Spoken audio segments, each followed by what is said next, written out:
पालवा के आज इस युवा टीम सम्मेलन के आयोजन में आप लोगों ने मुझे आमंत्रित किया। मैं गांव के सभी युवाओं को और समस्त ग्रामवासियों को बहुत बहुत धन्यवाद देता हूं, बहुत बहुत आभार प्रकट करता हूं।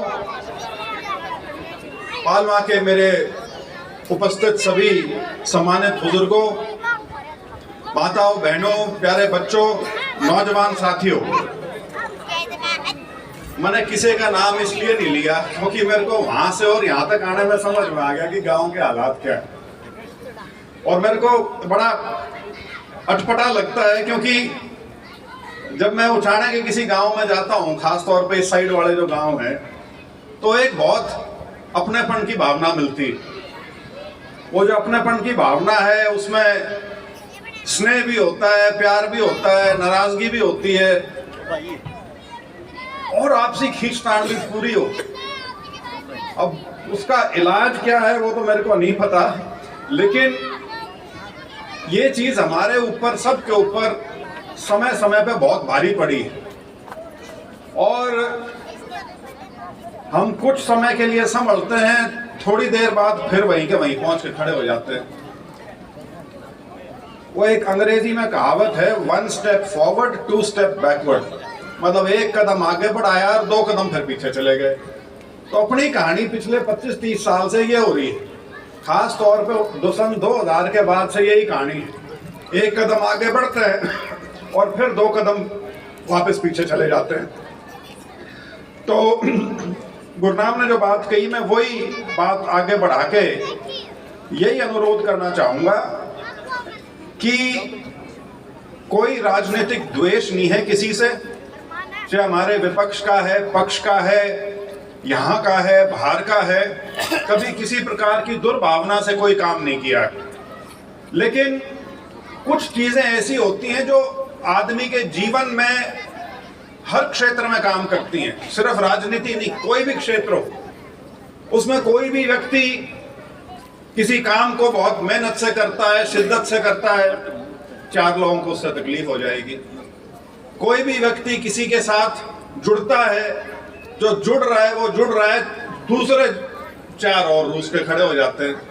तो ये एक साधारण सी भावना है, लेकिन हमको इससे कम से कम, जब हम राजनीतिक परिवेश में इसको लेके आए, जब अपने गांव का, अपने इलाके के बारे में जब सोचें, तो मेरा ये मानना है कि इससे थोड़ा सा ऊपर उठ के भी सोचना चाहिए। गांव की जितनी राजनीति सारी सरपंची के इलेक्शन में काट लिया करो वहां पे होती है, घर घर में आपसी पूरा तनाव होता है, पूरा खिंचाव होता है, बहुत मेहनत करी जाती है, बहुत शिद्दत से लोग लड़ते हैं। और मेरे को तो कई बार सुन के हैरानी होती है ना, कल वहाँ हिसार में मेरे प्रोग्राम थे, तो मेरे साथ जो बैठे थे उन्होंने किसी म्यूनिसिपैलिटी का जिक्र करा और ये कहा जी वहां पे उस जीतने वाले कैंडिडेट के 5 करोड़ खर्च हो गए म्यूनिसिपैलिटी का चुनाव। मैंने कहा इतने में तो पूरा लोकसभा का चुनाव हो जाता है। तो वो जितना इलेक्शन नीचे आता जाता है, वो जो सारी जो आपसी रंजिशें हैं, आपसी तनाव जो हैं, वो उतने उभर के आने शुरू हो जाते हैं। लेकिन उसको बड़ी राजनीति पे ना आने दें, इतनी समझ हमारे अंदर होनी चाहिए। और मैं कभी लोकतंत्र में ये नहीं कहता कि लोगों ने गलती करी, गलती नाम की कोई चीज नहीं होती। जिस समय जो व्यक्ति अपने मत का अधिकार का प्रयोग करता है, वो उसका प्रयोग अपनी सोच के अनुसार करता है। उसको क्या ठीक लगा, क्या गलत लगा, वो उसके अनुसार करता है और उसमें उसकी कोई भी सतह हो सकती है। उसको अपने गांव के किसी व्यक्ति से तकलीफ है, जिसका किसी से जुड़ाव है, वो कारण हो सकता है। उसका कोई निजी काम है, वो नहीं हुआ, वो कारण हो सकता है। और यदि हम ऊपर वाले स्तर पे आ जाएं तो बड़ी सीधी सी बात है, किसी का राजनीतिक तौर पे मतभेद है, बात ही खत्म होगी, कोई सुलह सफाई का उसमें रास्ता ही नहीं है, ये भी एक संभावना हो सकती है। लेकिन जो युवा है, खास तौर पे युवाओं से मेरा ये अनुरोध है कि ये जो पुरानी लकीरें जो खिंची हुई हैं, ये बहुत पुरानी लकीरें हैं, ये कोई यूं नहीं है कि एक इलेक्शन में होगी और 2 इलेक्शन में होगी और उसके बाद गायब हो जाती, बहुत पुरानी। मैं कई बार मेरे पिताजी से बात करता हूँ, अब तो नहीं, बहुत जब मैं कॉलेज वगैरह में होता था तो इस तरह की बात होती थी कि जी फलाने गांव में, गामा का नाम तो नहीं लूंगा, कि जी क्या तकलीफ है, क्यों आपके साथ नहीं लगते हो, जबकि आपका मैंने देखा है आपने कभी किसी का बुरा तो करा नहीं, कभी इस भावना से तो कोई काम करा नहीं कि ये मेरे साथ नहीं थे तो मैं इनको रगड़ दूंगा, जबकि बहुत आपके पास मौके थे। लेकिन उसके बावजूद भी क्यों है ये कि गांव दर गांव ऐसे हैं जहां पे बहुत खिलाफत मिलती है। तो उन्होंने मेरे को तब ये बात थोड़े से शब्दों में समझाने की कोशिश करी कि कुछ चीजें ऐसी हैं जो दिमाग के अंदर घर कर चुकी हैं और वो आज घर नहीं करी, 10 साल पहले घर नहीं करी। उनका इतिहास जो है वो कई दशकों का या शायद कई सदियों का है। वो लकीरें जो हैं वो इतनी गहरी हैं कि उनको पाटना, उनको पार करना जो है या उनको मिटाना असंभव तो नहीं लेकिन बहुत ज्यादा मुश्किल है। मेरी माँ जब यहाँ से विधायक बनी, आप सब ने देखा होगा, उन्होंने कभी इस चीज का ध्यान नहीं दिया कि मेरे को कहां से समर्थन मिला, कहां से समर्थन नहीं मिला। उनसे जितना उनके बस का था उन्होंने हर गांव के, हर इलाके, अपने पूरे हलके का जो विकास था, सर्वांगीण विकास था, वो करने का प्रयास किया। और बल्कि मेरे पिताजी कई बार कहते यार 40 साल तो मना हो गए राजनीति में और उचाने वाले कह नहीं हो, प्रेमलता ने जितने काम 5 साल में कर दिए 40 में कौन करे। तो उस तरह की बात एक जरूर है। और मैं आज ये जो युवा सम्मेलन की जो एक शुरुआत पालवा से हुई है, मेरा ये मानना है कि ये एक बहुत ही प्रोत्साहन देने वाली शुरुआत है और इसको हम आगे बढ़ाएंगे। और सिर्फ इसका मकसद ये नहीं है कि युवा सम्मेलन करें हम गांव-गांव में। अभी पीछे मेरी माता जी ने, आपको पता ही है, आप सब ने उसमें भागीदारी करी है, सखी सहेली नाम से हल्के के सारे गांव में सम्मेलन किए थे महिलाओं के अनुसार, और उसके बाद फिर वो मंडल स्तर पे भी करा और उसके बाद पूरे हल्के स्तर पे भी किया। तो उसी प्रकार से युवा सम्मेलन जो हैं वो पूरे हल्के में करेंगे, जिनकी शुरुआत जो है आज पालवा से हुई है। और इसीलिए मैं पालवा के सभी मेरे युवा साथी जो हैं उनको बधाई देता हूं, उनको शुभकामनाएं देता हूं कि आपने जो है शुरुआत करी है। क्योंकि पिछली बार का जो चुनाव था वो कहां से बना, वो सारा का सारा जो युवा शक्ति थी, वो पूरा का पूरा चुनाव युवा शक्ति ने हाईजैक किया था। यही कारण था कि पूरा चुनाव जो था वो आखिरी के 3-4 दिन में एक दिशा में धक गया। और जैसे मैंने कहा कि कोई द्वेष की भावना नहीं है, लेकिन नारों पे नहीं जाना चाहिए। सिर्फ नारों पे जाके आदमी यदि अपने मत का इस्तेमाल करे तो उसको गुमराह होने की भी संभावना है और फिर धोखा लगने की भी संभावना है। और जिस प्रकार का धोखा इस हल्के के साथ हुआ, मेरे को उसके बारे में कोई लंबी चौड़ी कहने की जरूरत नहीं।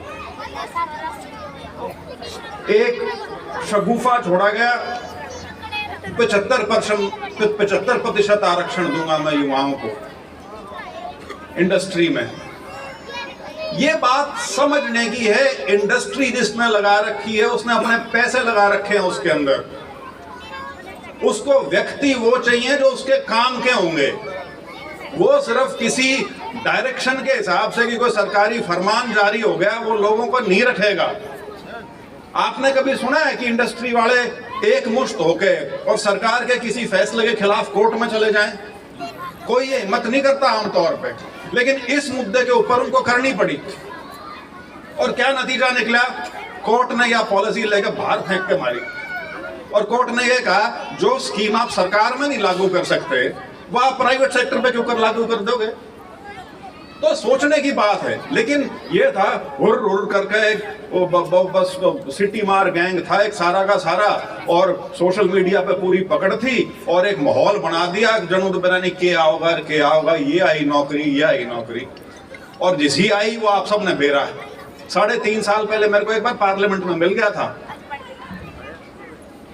मैंने वो जो ट्रेनिंग स्कूल है, ड्राइवर ट्रेनिंग स्कूल क्या बोलते हैं उसको, मोटर व्हीकल ट्रेनिंग स्कूल, उसका मैंने कनेक्शन बना दिया है सीधा मारुति या टाटा बेरेन, कौन सी कंपनी का नाम लिया, 3.5 साल हो लिए, कित मारुति आई और कित टाटा आई दिखी किसी ने।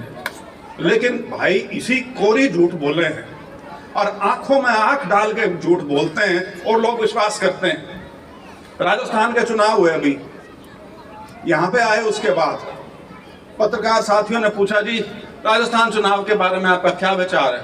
बहुत बढ़िया करा हमने, हमको एंट्री मिल गई, हम कई जगह पे नंबर 2 पे आए, कई जगह पे नंबर 3 पे आए, किसी ने न्यू नहीं पूछी, एक तो गिना दे कौन से में 2 बार है, किसी ने नहीं पूछी।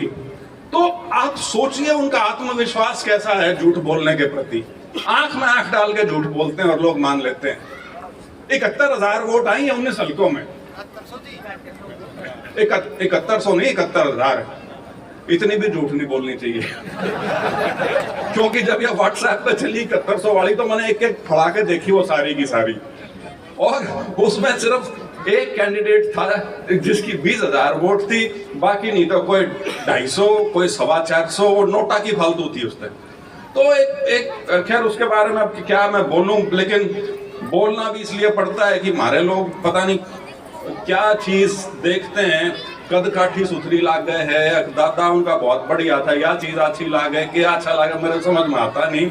लेकिन मैंने आपको सिर्फ ये बताना था कि झूठ बोलने की जो क्षमता है और झूठ पे विश्वास करने का जो हमारा जो चरित्र है उससे हमको बाहर निकलना पड़ेगा। क्योंकि हमेशा शहरी आदमी जो है ना, उसके ऊपर राजनीति का कोई लंबा चौड़ा फर्क नहीं पड़ता। शहरी आदमी की सड़क भी ठीक रहेंगी, उनका बिजली का इंतजाम भी ठीक रहेगा, उनका शिक्षा का निजाम भी ठीक रहेगा। सरकार के बनने ना बनने का सबसे ज्यादा असर यदि किसी पे पड़ता है तो वो ग्रामीण इलाके पे पड़ता है, और ये चीज हमको समझनी बहुत जरूरी है। तो इसलिए हम अपने मत का जो प्रयोग करें वो थोड़ा सा उसमें एक बड़ी सोच रख के और अपने इलाके के बारे में सोच के यदि करें तो हम सब के लिए बेहतर होगा। अब आज के दिन ये जींद वाला जो इलाका है, कभी सोच के देखना इंफ्रास्ट्रक्चर के नाते कितना बढ़िया हो चुका है। 8 हाईवे निकलते हैं यहाँ से, 8 हाईवे, 4 या 5 तो कुचाना को छू के निकलते हैं, कुचाना के बीच में से निकलते हैं। कोई इंडस्ट्री लगी है? क्यों नहीं लगती? इसलिए कभी सोच के देखना कि ये इलाका क्यों है कि जहां पे इंडस्ट्री वाला जो रोजगार पैदा करेगा वो नहीं आना चाहता। मैं पीछे हमारी एक डिफेंस कमेटी है पार्लियामेंट की, उसके साथ में दक्षिण में गया हुआ था। तो एक वहां जाके मेरे को एहसास हुआ कि हमारे देश की ज्यादातर जो डिफेंस से रिलेटेड कंपनियां हैं, ये इसरो हुआ, ये जो रॉकेट मिसाइल बनाते हैं, ये सारे पनडुब्बी बनाते हैं, ये सारे जितना भी बड़ा असला बनता है, ये सब ये ज्यादातर दक्षिण भारत में। तो मेरी हमेशा से मान्यता ये थी कि ये दक्षिण भारत में इसलिए है क्योंकि हमारे एक साइड में पाकिस्तान है, एक साइड में चीन है, तो वहां से दूर रखने के लिए इन चीजों को ये चीजें दक्षिण में कर रखी हैं ताकि वहां तक हमारे दुश्मन की पहुंच ना हो पाए। लेकिन जब वहां जाके मैंने उनसे पूछा कि तुम्हारे यहाँ ये व्यवस्था किस हिसाब से आई हुई है, तब मेरे को बताया जी ये नहीं है कि आजादी के बाद ये चीज शुरू हुई, ये तो अंग्रेज ने भी यहाँ से ही शुरुआत करी थी इन चीजों की। और कारण क्या? कारण ये कि उस तरह के काम के लिए जिस प्रकार के लोग उनको चाहिए, जिस प्रकार के शैक्षणिक योग्यताओं वाले लोग उनको चाहिए, वो वहीं पे। हमारे यहाँ साइंस करके कोई राजी नहीं, और वहां साइंस के अलावा वो कुछ और करना नहीं चाहते। मेरे साथ एक संसद में एमपी है, उसकी यूनिवर्सिटी है एक, उसमें करीब 60-62 हजार बच्चे हैं, 60-62 हजार, प्राइवेट यूनिवर्सिटी है। तो मैंने उससे पूछा आप कोर्स कौन कौन से कराते हो? आप अचरज मानोगे उसके अंदर ना कोई बीए पास थी, ना कोई और जिसको हम ये आर्ट्स वाले कोर्स कहते हैं, कोई नहीं था। सारी की सारी यूनिवर्सिटी 62,000 बच्चा जो है वो टेक्निकल काम कर रहा है सारा का सारा, या तो इंजीनियरिंग के हैं या मेडिसिन के हैं या और किसी तकनीक से संबंधित हैं, सारा का सारा साइंस का। और यही सिर्फ हमारे इस इलाके नहीं, पूरे हरियाणा की जो एक बहुत बड़ा कारण है हमारे बच्चों के पिछड़ने का, वो है कि हम 3 चीजें, मैं ये चीज बिल्कुल अपने अनुभव से कह रहा हूं, मेरी जो शिक्षा रही है उसके हिसाब से कह रहा हूं, क्योंकि मैं भी वैसे आर्ट्स का स्टूडेंट था। लेकिन जब तक हम साइंस, मैथ्स और अंग्रेजी भाषा, जब तक इनको नहीं पकड़ेंगे, आप मान के चलिए जहां हैं वहीं रहेंगे, यूं ही नेताओं का मुंह देखते रहेंगे, यूं ही ये कौशल के पर्ची रजिस्ट्रेशन की स्लिप इसमें ठाए ठाए आने जाओगे और कुछ नहीं होना। क्योंकि आपके जवान बच्चे अब कम से कम ये देख पा रहे हैं कि जिस तेज गति से दुनिया बदल रही है, जिस तेज गति से सारा रोजगार का जो आयाम है वो बदलने लग रहा है, वो आपको देखने की जरूरत है। ये क्यों कल तक पंजाब में था, आज से 30-40 साल पहले, उसके बाद एक कैथल जिले वगैरह में आया और अब ये जींद में आ गया, ये जो विदेश जाने वाला सिलसिला है, इसका कारण क्या है? ये जो डंकी, शाहरुख खान की पिक्चर भी आओगी अभी थोड़ी दिन में, और उसके अंदर कोई किसी प्रकार की बच्चे की सिक्योरिटी नहीं है, कोई उसका ये नहीं अता पता कि वो ठीक पहुंचेगा नहीं पहुंचेगा, पहुंचेगा भी या नहीं पहुंचेगा। यहाँ पे जमीन बेच के, घर की कोई चीजें बेच के पैसा इकट्ठा करके बच्चों को भेजा जा रहा है। उसका कारण क्या है? आप क्या सोचते हो उनको वहां बहुत अच्छी नौकरी मिलती है? वहां वो नौकरी मिले हैं जो वो यहाँ कर नहीं सकते, आंख की शर्म की वजह से। कि रेलवे स्टेशन पर काम करता किसी ने देख लिया तो बेइज्जती हो जाएगी, बस अड्डे पर काम करता देख लिया तो बेइज्जती हो जाएगी। वहां जाके 80% से ज्यादा बच्चे ये काम कर रहे हैं वहां पे, लेकिन पीछे ठीक मिले। तो जब पीछे घर में वो पैसे आते हैं और वहां कोई अपना देखने वाला तो है नहीं ये काम किस प्रकार का कर रहा है, ये जो रोजगार जिसको हम कह रहे हैं, किस प्रकार का रोजगार है जिसके लिए धरती बेच कर जा रहा है।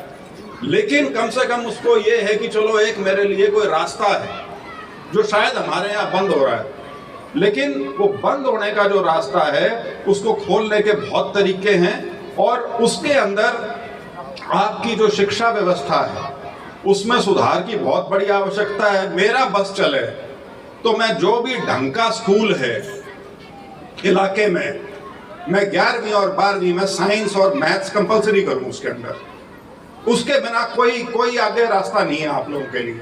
इस गलतफहमी में मत लेना कि कोई आओगा और आपको सरकारी नौकरी में और प्राइवेट सेक्टर में 10वीं 12वीं के हिसाब से नौकरी दे देगा। और दूसरा, ये जो फर्जी ITI करने लग रहे हैं, इनसे भी कुछ नहीं होना। आपको शायद एक बार एंट्री मिल जाएगी, लेकिन जब मशीन पे आपको आदमी खड़ा करेगा और आपसे मशीन नहीं चलेगी, आपको 3 महीने बाद कह देगा जयराम जी की काम करो अपना। मैं कल हिसार गया हुआ था, आपको हालात बताता हूं। ITI का मुद्दा था, ITI का इंस्ट्रक्टर बताने लग रहा था अपने महकमे के बारे में। मैंने सिर्फ ये पूछ लिया जो कागज मेरे पास था, भाई तुम ट्रेंड किसने कहो हो और सर्टिफाइड किसने कहो हो? इंस्ट्रक्टर जिसका काम है आगे बच्चे को पढ़ाना, वो ये नहीं बता पाया कि सर्टिफाइड कौन सा है और ट्रेंड कौन सा है। तो वहां से जो निकल के आने लग रहा है उसको किस प्रकार से रोजगार में वो लंबा चल पाएगा आप खुद सोच सकते हो। मैं कई बार देखता हूं वो ITI पता नहीं कौन सा, यहाँ पंजाब में या कहां के, वहां की बहुत ITI हो रही है। मेरे को शक है कि वो काबिलियत जो चाहिए काम करने के लिए वो है उनमें। तो ये चीजें हैं जिनके बारे में हमको सोचना है। हमको अपना जो निज़ाम है शिक्षा का, इसके अंदर बहुत बेहतरी लानी है। और जैसे मैंने कहा, साइंस और गणित ये 2 ऐसी चीज हैं जिसमें आगे हमको बहुत मेहनत करनी पड़ेगी। और मेरा तो ये मानना है कि जैसे मैंने कहा कि हमारी जो ग्रामीण व्यवस्था है उसके अंदर राजनीति और सत्ता का बहुत बड़ा योगदान रहता है, शहर में उसका असर इतना नहीं होता। तो मेरा तो आप लोगों से अनुरोध यही है कि कृपया करके अपना अपना जो बच्चों का भविष्य है उसके बारे में सोचें। और मैं जब नौकरी छोड़ के आया तो मैंने अपने आप को ये कहा कि मेरे पास 25 साल हैं, 25 साल है, मतलब ये 4.5 हो लिए, 20 साल के आसपास। और मैं मानता हूँ कि 70 तक तो आदमी के गोटे मोटे थोड़े ठीक ठाक ही रहते हैं। तो मैं इसी नीयत से आया हूँ कि अपने इलाके का, अपने लोगों का कुछ भला हो सके। लेकिन जब मैं बना मोदी जी के नाम पे और एक माहौल था, बहुत बड़ी जीत हुई, मेरे को भी बड़ी खुशी हुई कि अब करने का बहुत मौका मिलेगा। 4 महीने में ये ऐसी तैसी कर दी बिल्कुल। अक्टूबर के अंदर वो सारी जो लोकसभा की जीत थी वो गौण हो गई बिल्कुल, क्योंकि वो व्यक्ति जिसको आपने हरा रखा है, वो व्यक्ति जो आपका प्रतिद्वंद्वी है, वही व्यक्ति हमारे इलाके से जीत के जाता है और इतनी वोटों से जीत के जाता है कि संभले नहीं आदमी के ऊपर की इतनी के ऊपर आ गई। और उसके बाद सरकार में नंबर 2 का पद मिलकर बैठ जाता है। तो आप खुद समझ सकते हो, फिर भी लोग आके कहेंगे ना जी आप बात तो करो। तो आप सब राजनीतिक लोग हो और इसीलिए ये तनातनी रहे गांव में, क्योंकि सारे राजनेता हैं यहाँ पे। खुद सोच के देखो, सत्ता में होना और सत्ता में ना होना कितनी माड़ी चीज है, और सरकारी पार्टी में होके भी सत्ता में ना होना कितनी माड़ी चीज है। चाहे बीरेंद्र सिंह की सबसे मैं जो बुरी हार मानता हूं ना, वो थी 2009 वाली, जब प्रदेश में सरकार बनी और आपने अपना लीडर हरा दिया। उससे माड़ी गत नहीं बढ़ सकती कभी भी, क्योंकि जीरो हो जाता है फिर सारा काम। विपक्ष का व्यक्ति यदि हारता है तो उसका एक कारण है कि भाई हम तो विपक्ष में हैं, हार गए तो ठीक है, जीत गए तो भी हमारे बस का कुछ नहीं है। लेकिन यदि आपकी पार्टी सत्तासीन होती है और आप हार जाते हो, सबसे कमजोर स्थिति वो होती है किसी भी राजनीतिक व्यक्ति के लिए। और हमने वो किया, 2009 में किया। तो ये चीजें हमको कोई ऐसा नहीं है कि इसमें कोई बहुत बड़प्पन है। मैं मानता हूं कि हमारे यहाँ एक चीज से मैं पूरी तरह से सहमत हूं और मेरे को उसका बड़ा गर्व भी होता है, गुमान भी होता है जब मैं अपने शहरों में अपने दोस्तों के साथ बात करता हूं कि भाई हमारा इलाका जो है वहां एनडी कोई नहीं है। किसी ने घना बड़ा चौधरी नहीं मानते, सारे बराबर है। लेकिन कई बार जिस नेता को, जिस राजनीतिक व्यवस्था को आपने 50 साल सींचा है, 50 साल थोड़े नहीं होते। मेरे पिताजी ने पहला चुनाव 72 में लड़ा था, अब 2023 खत्म होने को आ गया, 52 साल हो गए हैं। और वो 52 साल उन्होंने अपनी राजनीति आपके दम पे की है, आपके विश्वास पे की है। उनको बहुत अनेकों पद मिले हैं, बहुत बार उनको ऐसे मौके मिले कि मौके भी नहीं मिले। बहुत साथी क्या करते जितने मुश्किल हल्के में क्यों फंस रहे हो, कोई सौखा सा काम देख लो, कोई दूसरा हल्का तो लो। उन्होंने कभी नहीं बदला। उनका मानना यह था कि मेरे लोग यदि मेरे पीछे रहेंगे तो मैं नेता बनूंगा, जिस ऐसा नेता जिसकी कदर होगी। अगर भाग के सिर्फ इलेक्शन जीतना ही मकसद है तो फिर आपको कभी लीडरशिप की कैटेगरी में नहीं डाला जाता। मेरे पिताजी कभी मुख्यमंत्री नहीं बने, लेकिन 5 दशक तक वो राजनीति में सार्थक रहे, 5 दशक तक, और आज भी हैं। 2 अक्टूबर को जो आपने उनका साथ दिया और जो इतना बड़ा आयोजन जींद में किया, ये इस बात की तस्दीक करता है, इस बात की तस्दीक करता है कि जो लोगों का उनके प्रति एक स्नेह है, जो लोगों को एक विश्वास है उनके अंदर, वो आज भी बरकरार है। क्योंकि बहुत लोगों को ये गलतफहमी थी, खासतौर पे हमारे खुद के जो साथी, करीबी साथी थे, कि जी रहने दो, क्यों पंगा ले रहे हो। सबके मन में ये था कि कुछ नहीं होना, प्रोग्राम बहुत कमजोर रहेगा। लेकिन उनको अपने आप में विश्वास था, उनको आप लोगों में विश्वास था, और उसी विश्वास के आसरे वो रैली की गई जींद में, और जिसका बहुत बड़ा एक प्रभाव हुआ है। और ये अंत में मैं बंद भी इसी से करूंगा, क्योंकि अब राजनीति जो है वो इलेक्शन के समय के करीब आती जा रही है। 4 एक महीने लोकसभा के हैं और उसके बाद 4-5 महीने असेंबली के हैं, हो सकता है दोनों इकट्ठे भी हो जाएं अप्रैल मई के महीने में। तो मेरा तो अनुरोध आप लोगों से यही रहेगा, खास तौर पे सारे जो युवा हैं, कि ये जो युवा शक्ति है इसको आप जोड़ें, इसको आप सजोएं, इसको आप सशक्त करें कि आप अपने नेता को मजबूती दे सकें, ताकि आने वाले समय में हम कुछ ऐसी चीजें कर सकें जिससे हमारा सबका लाभ हो सके, हमारे आने वाली जो पीढ़ी है उसका लाभ हो सके। और ये जो लकीरें हैं, मैं बहुत सरल स्वभाव का हूं, मेरे को ज्यादा राजनीति आती नहीं। तो जब कई बार ये हो कि जी फलाने गांव में जा रहा हूं, तो मैं प्रोग्राम बना के गया, ये एक यहाँ जाना है, एक यहाँ जाना है, क्योंकि उस व्यक्ति ने मेरे से पूछा था या किसी और से पूछा था। तो मैं कभी इस शंका या इस नियत से नहीं जाता कि मेरे उस घर में जाने से किसी और पे क्या फर्क पड़ने लग रहा है। मैं एक बड़े सरल भाव से, यदि किसी ने बुलाया आदर सम्मान के साथ जा रहा हूं, बात खत्म होगी। लेकिन मुझे ये चीज थोड़ी समझ में आने लगी है, लेकिन मैं अभी मानना नहीं चाहता कि हर चीज को राजनीति से जोड़ा जाता है, जहां पे कोई राजनेता यदि उसके बीच में है।